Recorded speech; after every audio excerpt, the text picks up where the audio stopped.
A transitoriedade. Esse ensaio foi escrito por Freud em novembro de 1915 e publicado em 1916 a convite da Sociedade Goethe de Berlim, para um volume comemorativo lançado no ano seguinte sob o título de Das Land Goethes, o país de Goethe. Esse volume enfeixava grande número de contribuições de autores e artistas conhecidos, passados e atuais, como von Bülow, von Brentano, Ricardo Huch, Hoffmann e Liebermann. É interessante notar que esse ensaio foi escrito no contexto da Primeira Guerra Mundial, seu segundo ano, e que ele também faz referência à teoria do luto contido em Luto e Melancolia, um ensaio que Freud escrevera alguns meses antes, mas que só foi publicado 2 anos depois. Algum tempo atrás, fiz um passeio por uma rica paisagem num dia de verão, em companhia de um amigo taciturno e de um poeta jovem, mas já famoso. O poeta admirava a beleza do cenário que nos rodeava, porém não se alegrava com ela. Perturbava o pensamento de que toda aquela beleza estava condenada à extinção, pois desapareceria no inverno, e assim também toda a beleza humana e tudo de belo e nobre que os homens criaram ou poderiam criar. Tudo o mais que, de outro modo, ele teria amado e admirado, lhe parecia despojado de valor pela transitoriedade que era o destino de tudo. Sabemos que tal preocupação com a fragilidade do que é belo e perfeito pode dar origem a 2 diferentes tendências na psique.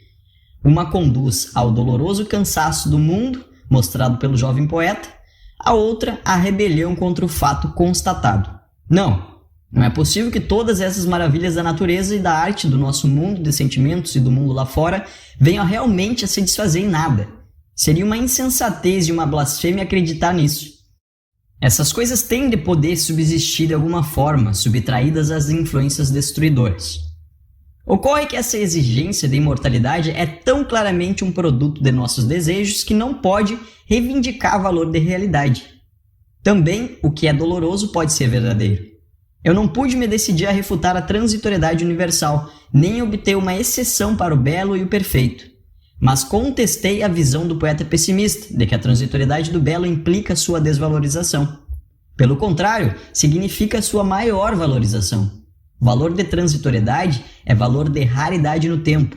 A limitação da possibilidade da fruição aumenta sua preciosidade. É incompreensível, afirmei, que a ideia de transitoriedade do belo deva perturbar a alegria que ele nos proporciona. Quanto à beleza da natureza, ela sempre volta depois que é destruída pelo inverno, e esse retorno bem pode ser considerado eterno, em relação ao nosso tempo de vida.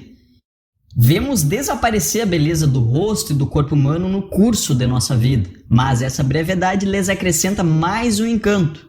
Se existir uma flor que floresça apenas uma noite, ela não nos parecerá menos formosa por isso. Tampouco posso compreender por que a beleza e a perfeição de uma obra de arte ou de uma realização intelectual deveriam ser depreciadas por sua limitação no tempo. Talvez chegue o dia em que os quadros e estátuas que hoje admiramos se reduzam a pó, ou que nos suceda uma raça de homens que não mais entenda as obras dos nossos poetas e pensadores, ou que sobrevenha uma era geológica em que os seres vivos deixem de existir sobre a Terra. Mas se o valor de tudo quanto é belo e perfeito é determinado somente por seu significado para a nossa vida emocional, não precisa sobreviver a ela e, portanto, independe da duração absoluta. Essas considerações me pareceram incontestáveis, mas notei que não produziram impressão no poeta e no amigo. O fracasso me levou a concluir que um poderoso fator emocional estava em ação, perturbando o julgamento deles, e depois acreditei que eu tinha encontrado. Deve ter sido uma revolta psíquica contra o luto, o que depreciava para eles a fruição do belo. Imaginar que essa beleza é transitória deu àqueles seres sensíveis um gosto antecipado do luto pela sua ruína. E como a psique recua instintivamente diante de tudo que é doloroso, eles sentiram o seu gozo da beleza prejudicado pelo pensamento de sua transitoriedade. Para o leigo, o luto pela perda de algo que amamos ou admiramos parece tão natural que ele o considera evidente por si mesmo.